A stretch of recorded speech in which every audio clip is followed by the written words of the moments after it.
Hello, once again. Thanks for joining me. Who remembers Ian Churchill's Lionheart? Who remembers Ian Churchill? I think we all probably do. He had a big name going on for a while, and I feel like he's kind of vanished.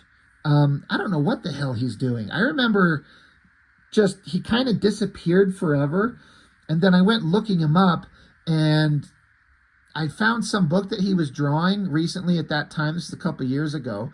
And his art style had completely changed, which is not unheard of, but he drew in this particular style for so long. And he seemed to be kind of making a name for himself on it. But as happens with any artist, you know, you learn, you grow, you change. And I feel like he kind of grew out of this silly, kind of over-the-top, nonsensical style that he was doing, even though I like it, and tried to come up with a more refined sound and solid style. But as happens with some of these artists, when they lose the ridiculousness element of it and try to become a better, technically speaking, artist, they become boring. And the few things that I saw several years ago, by comparison, his work looked kind of boring. But I don't know what he's doing anymore. I don't know what his art's like, so I can't really speak on it. All I know is that I was following him in this era mainly because he did a comic book series called Coven. And I was not having any high hopes for it, but issue 1 came out, and I do have them, and I will be looking at them because I found it incredibly interesting. I was like, this is way more interesting than it has any right to be. I think Jeff Loeb was writing it with him, which he is doing here. And Jeff Loeb had this way of taking these silly concept and giving it kind of a human vibe to it that I felt like kind of worked. And it was contrasted with this human element that kind of resonated as far as the story, combined with this silly, over-the-top, like 90s and early 2000s era artwork from these Image Comics guys. Although this is awesome entertainment, this is Liefeld's separate imprint, separate of Image, that whole thing, whatever. All that being said, I don't think that this Lionheart was really a good idea. I don't get the point. He was doing, Churchill was doing his Coven series, and he was several issues deep into it. And then suddenly it's like Ian Churchill's doing a book called Lionheart. Well, what are you doing, both? How can you draw 2 books at a time? Are you that good? Are you that fast to do 2 books a month? Or do they take a break in between Coven and then throw this in there? I don't understand the need to do this character. I guess it was just a concept they had. Maybe they were just like, let's do Lionheart. You know what's selling is hot, half-naked girls with energy powers fighting bad guys and monsters and shit. Look at Witchblade and stuff like that. So I felt like this is kind of like their response, like, let's make a Witchblade. We'll call it Lionheart. And I honestly don't know if it went more than 1 issue. I don't know. It was tied into Coven, and they crossed over. I feel like this character was introduced, like, I feel like I've seen this villain in an issue of Coven somewhere, and then they just throw this issue 1 out there. It's a weird thing. And I've said before that I've been kind of a fan of Ian Churchill's artwork, and I have been, despite all his kind of weird quirkiness, and I guess I want to call them flaws, but it's those flaws that make it interesting. But ultimately, everything that was working for Ian Churchill with the story and art on Coven, which I liked a lot, I don't feel like it translated into this book at all. I thought this thing was actually kind of bland and boring and a waste of time. I feel like they were trying. I mean, again, I say this all the time. Who am I? Who cares? But who cares what I think? But so it starts out, you don't even need to read the words. If you can understand the imagery, a woman undressed with giant silicone-filled double D titties, an apple, and a snake. So we're in the Garden of Eden. We're with Adam and Eve. Okay, all right. Is that? And then you see her hair. You're like, is Eve going to be Lionheart? Is that where we're going? It's kind of a cool drawn stake, and I appreciate the composition of everything. It's pretty well laid out. I don't. I feel like the coloring in this book was also a little bit. There's a couple places where it's pretty interesting, and there's some parts where they really put in a lot of effort. But I feel like it a little bit overworked, maybe, and you can be the judge of that as we go on. But basically, we're getting back to the biblical story of Eve being, told to take a bite from the apple from the tree of knowledge. I'm no biblical scholar. So she takes a bite of it. It's awesome. I don't know how I would draw this if I were tasked with this, but to make these two look like the sexiest man and woman you've ever seen in your life, big rippling muscles and giant boobs, and they got to cover them up. And I know, I get this. I was talking about this just on a different book that I was reviewing here recently, where it's like, stop doing this thing where you like draw a nude figure, but then throw something in front of it to hide the nudity. Like, stop trying to hide it. Just show it. Just do it. What's the big deal? But I guess we're trying to make comics that are sold in comic shops that are not being required to be on a rack behind the register so kids can't get a hold of it. I guess I get it. It's just this weird balance they're trying to make. But I just feel like these superheroic body proportions are kind of ridiculous. Like, Adam doesn't need to be a jacked bodybuilder, Mr. Olympia Schwarzenegger type. But I don't know that Ian Churchill knows how to draw any other way. Like some of these artists, and I get it, we train ourselves to draw big, muscular figures. And when you're given the task of drawing a human, like regular human, just regular arm, suddenly you can't do it because you don't get to draw these big round shapes and double light them and all that stuff. So maybe it's completely pointless. Like, who cares? But anyway, she takes a bite. She's, I'm feeling flush. And then the devil snake is like, that's it. Now share what you learned. Adam, taste from this apple. It's amazing. Eve, as you lost your senses, the Lord has forbidden to eat that fruit. And she's like, man, shut the fuck up and quit being a little pansy-ass bitch and eat the apple, motherfucker. So he does. He takes a bite, and then suddenly, Adam, why hast thou forsaken me? Oh, shit, you called down the wrath of the Lord. To Ian Churchill's credit, he's drawing some, like, well-drawn animals here. You got frickin' like a snail and some ladybugs, a lion, a bee, a butterfly, a birds, and giraffes. Like, you got to draw the Garden of Eden. I guess I'd choose a different color palette. It doesn't feel very, I don't know. This is not what I think the Garden of Eden would look like in terms of a color palette, but it could be just the sun setting in the sky. I don't care for the colors across the whole thing. It's kind of bugging me. But yeah, they ate the apple, and Adam's like, dude, you what the fuck you talking about? I didn't take a bite of your apple. The bitch told me that she did it, not me. And the Lord's like, dude, I'm all seeing, I'm all knowing. One bite or 1,000, it matters not, blah, blah, blah. You can't resist temptation, so you fucking suck. So I'm going to kick you out and make you live a life of horrible suffering and torture because I'm a vengeful Lord. And so the apple with the bite gets split into two pieces, and now it's got energy jizz gooing out from the apple. And then I guess the energy apple jizz fires through the bodies of both of these guys. And again, big, giant Schwarzenegger type muscular bodies. Thank Lord we're hiding his dick behind the panel of a guy with his mouth open. And then Hot Babe Girl's got the hottest body you've ever seen, the giant, huge boobs, the little tiny waist. It just feels like, I don't know, this is just dumb, but if you're going to be drawing like a biblical story of Adam and Eve, not sexualizing them seems to be the way to go. But what do I know? I don't know anything.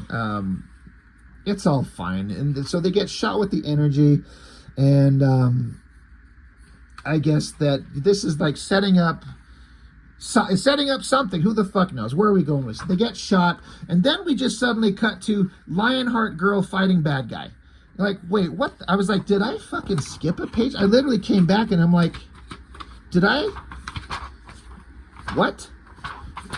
And so then I see this, and it's been a long time since I've read the Coven series, but I feel like this scene, I think, was set up in Coven. I don't know, though.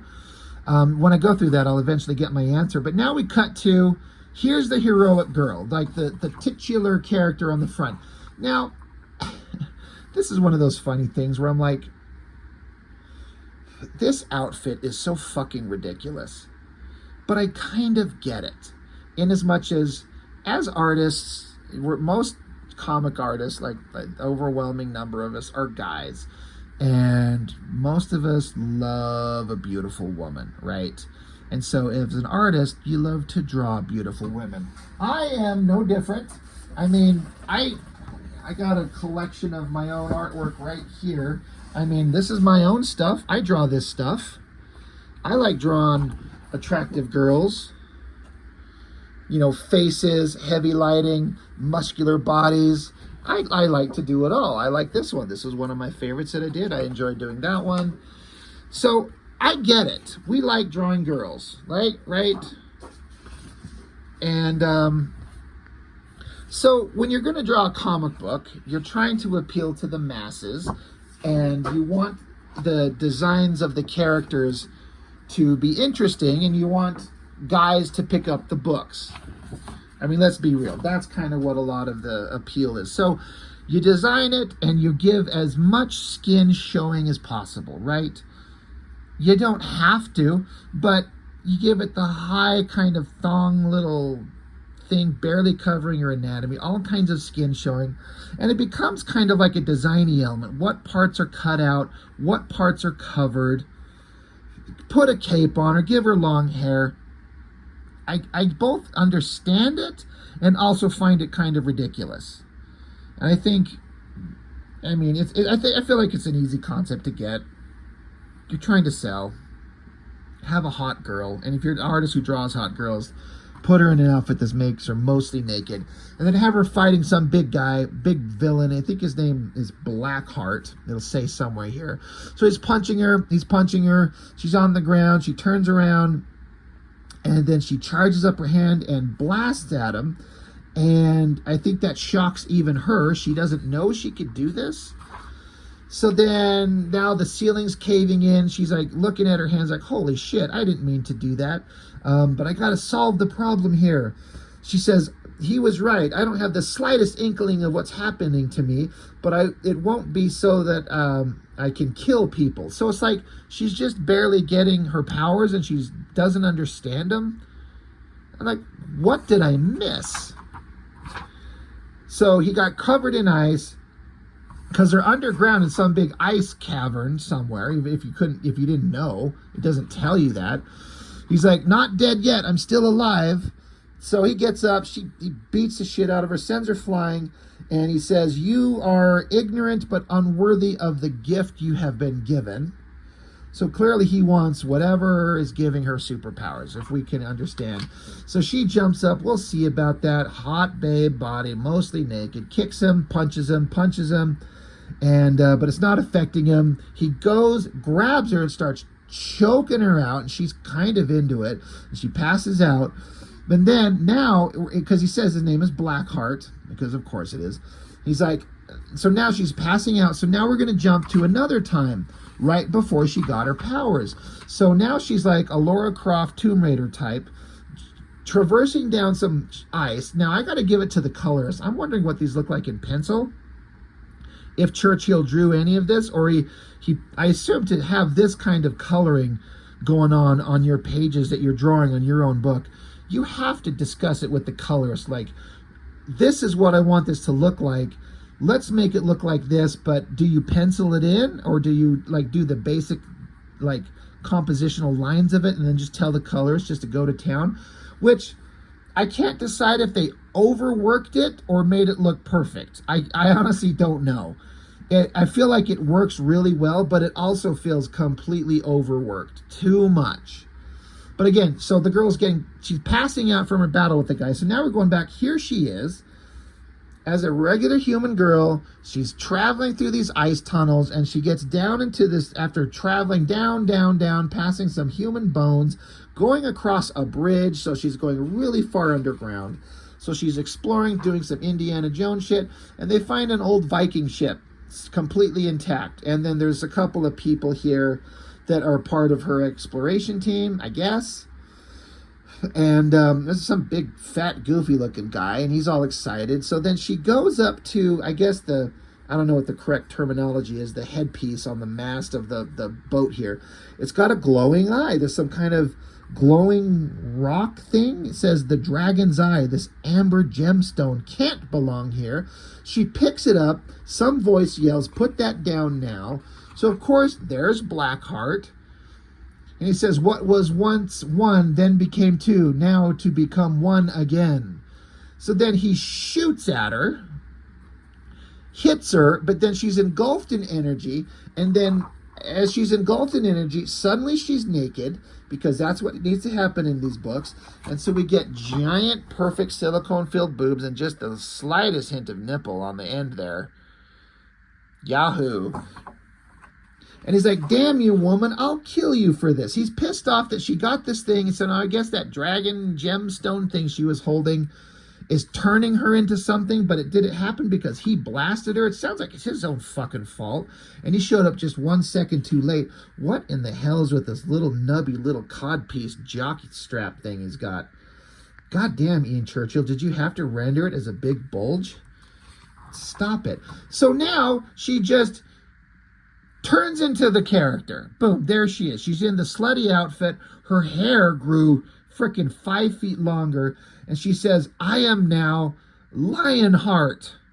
And I read this and I was instantly brought back to a very special episode of The Simpsons. I showed this once before, where the concept of the superhero getting their powers and instantly just kind of going, "Oh, I have powers now," like this. My pants. Caught on barbed wire. Good Lord! Choke! An A-bomb! Yeah! Becoming radioactive. From this day forward, I shall call myself radioactive. And it cuts off before he says, but you get it. The silliness of that Simpsons bit. A nuclear bomb, like he's trapped by a barbed wire, as if that would matter when a nuclear bomb drops on him, explodes, and he just survives, gets radiation powers, and now he's a superhero, and he calls out his own name. Like, that's this. I was reading this, I'm like, oh God, this is stupid. Like, I get that they're trying to introduce a character and make it interesting and not have a bunch of decompressed, nonsensical shit that shows you nothing until the end of the book. So I appreciate the fact that they're showing the hot naked girl and fighting the villain, but it just feels like it jumps into it too fast. I don't know. It's a hard thing to balance. I don't know if I have an answer to it. Then it jumps back to another different timeline. Here's Italy. This looks like this is trying to be Tomb Raider shit, where she's on a boat and they're looking out at something, and then there's a bird with a question mark over its head. I don't know what that was about. But then this big dude, the girl, these sons of bitches are going to wish they'd never been born. Now we're back to the part where she's being choked out. So I'm like, so this thing is jumping all over the place. I'm guessing maybe that's not the same girl. This is someone else. Yeah. The point is that there's too many jumping around. Back to the guy. He's choking her out. She's still into it. Then I guess she flies off. They rocket through all the ground and the ice, burst outside, land on the snow. So there's Lionheart and Blackheart, and they run into members of the Coven. You got Scratch, Phantom, and Spellcaster. And they're like, the power of the Lionheart, which you two seek, is far too dangerous to possess. That is why we will be taking it from you. Next, Coven. So, you know, Churchill's introducing his team of supernatural characters into his weird Adam and Eve insert character. I don't know. It's all fine, I guess. It's just, I don't feel like the structure worked. It jumped around too much. It was a little bit too silly. They're trying to put too much into it. I don't know, because that's the end of it. And like I said, I don't know if I have continuing issues of this. I feel like I would have definitely picked them up, but I have no memory of them at all. And I just don't, I haven't ran into them as I've gone through all my books. So That's it. Letters, pages, ads for, comic fonts. I always thought this was kind of interesting. Introducing the outstanding talents of Chad and Eric Walker on a Prophet Holy War book. And they put some pages up here, and I'm like, this art's kind of okay, I guess. I have no memory of that either. This silly, I call them mind control worms. They look like giant slugs attached to his head. This stupid outfit that Prophet would wear. I don't know, did this Prophet Holy War ever come out? I'm kind of curious. But anyway, that's it. That's that's Lionheart. I didn't like it that much, ultimately, upon retrospect. Not that awesome, but I like Churchill's artwork. I know I sit here and kind of was ragging on a lot of the elements that he drew on it, but I liked it at the time, and there's kind of a raw, kind of exciting, ridiculous energy to it. I just feel like his artwork worked best if it was on a book where the story kind of worked better, and that was Coven for sure. Lionheart, not so much. I don't know. I don't know if it went on further to anything else. I'll have to dig out those Coven books and start going through those eventually. Those were fun. I remember liking those a lot. It worked somehow. But anyway, Ian Churchill's Lionheart, #1. Yeah, whatever, right? It's fine. It's a book. It's certainly a book with a bunch of hot naked girls and dudes. So that's all I've got. Thank you for watching. I will see you on the next one.